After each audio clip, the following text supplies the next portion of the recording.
নিজেদের সীমান্ত অতিক্রম করে হিমস শহরে আক্রমণ চালালো রোমানরা।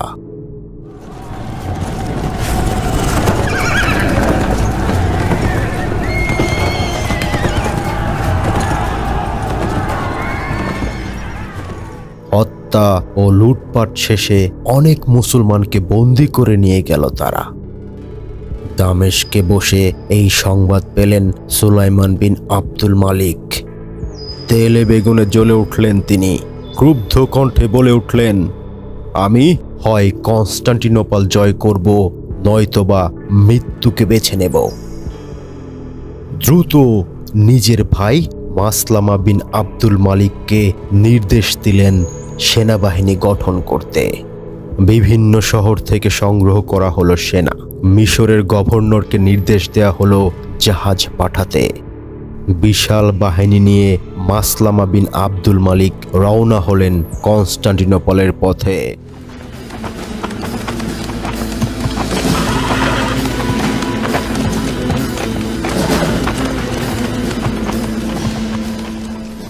কনস্টান্টিনোপল পৌঁছেই এই শহর অবরোধ করলেন তিনি। ইতিমধ্যে দামেস্কে ইন্তেকাল করেছেন সুলাইমান বিন আব্দুল মালিক। মসনদে বসেছেন উমাইয়া আমলের অন্যতম শ্রেষ্ঠ শাসক ওমর বিন আব্দুল আজিজ।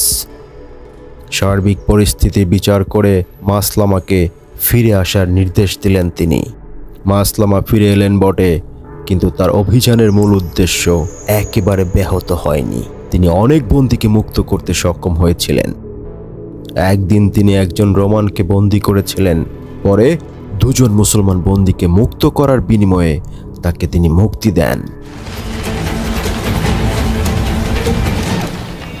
ওমর বিন আব্দুল আজিজ ক্ষমতায় বসেই বন্দী মুক্ত করার বিষয়টিতে সর্বোচ্চ গুরুত্ব দেন।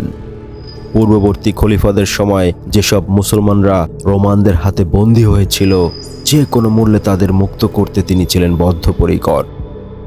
আব্দুর রহমান বিন আবিকে তিনি কনস্টান্টিনোপলে পাঠালেন বন্দী মুক্তি করার বিষয়ে আলোচনা করতে।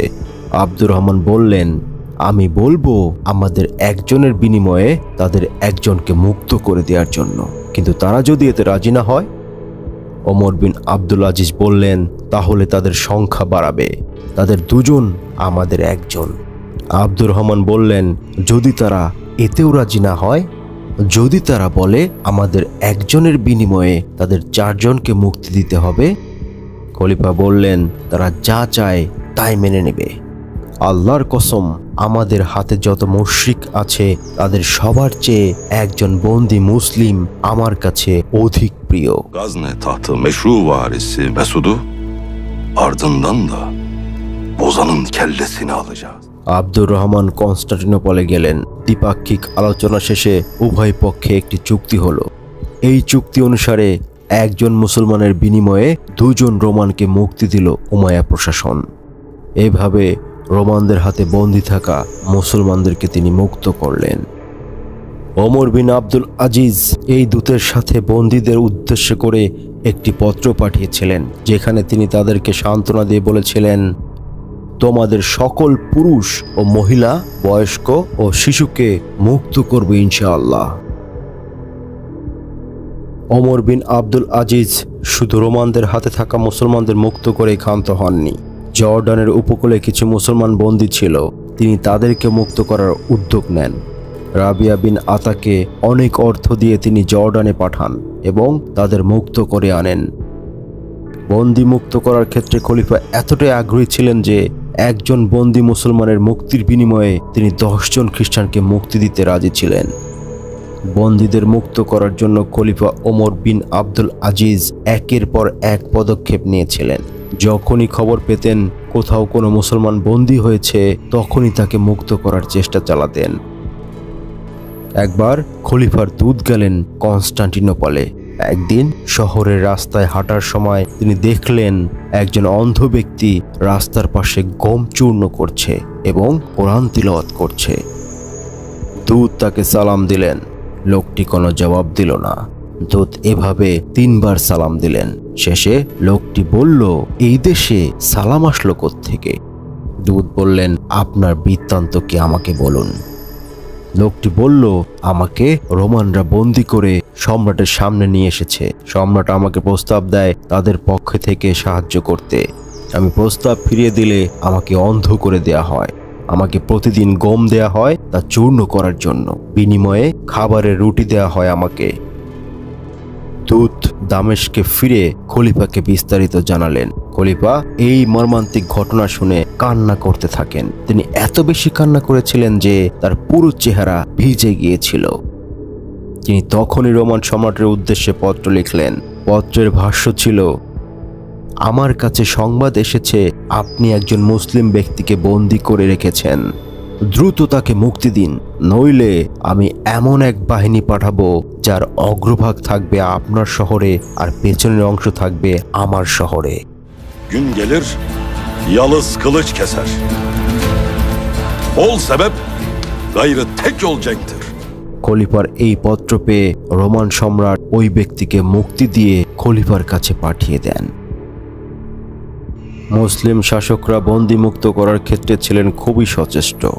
তারা নবীজির এই নির্দেশনাকে সামনে রেখেছিলেন, যেখানে নবী করিম সাল্লাল্লাহু আলাইহি ওয়াসাল্লাম বলেছিলেন, তোমরা রোগী দেখতে যাও, ক্ষুধার্তকে খাবার দাও এবং বন্দীকে মুক্ত করে দাও।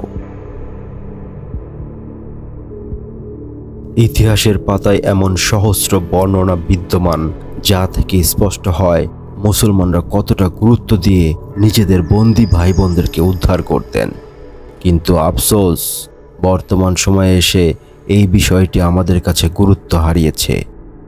দেশের কারাগারগুলোতে হাজার হাজার নির্দোষ মানুষ কারাভোগ করছেন। মিথ্যা মামলা ও সাজানো নাটকের বলি হচ্ছে অনেকে, ভুগছে তাদের পরিবার, আত্মীয় স্বজন। আইনি লড়াই চালিয়ে নেয়ার মতো সামর্থ্য নেই অনেকের। দিনের পর দিন কাটছে কারাগারের বিষণ্ণতায়।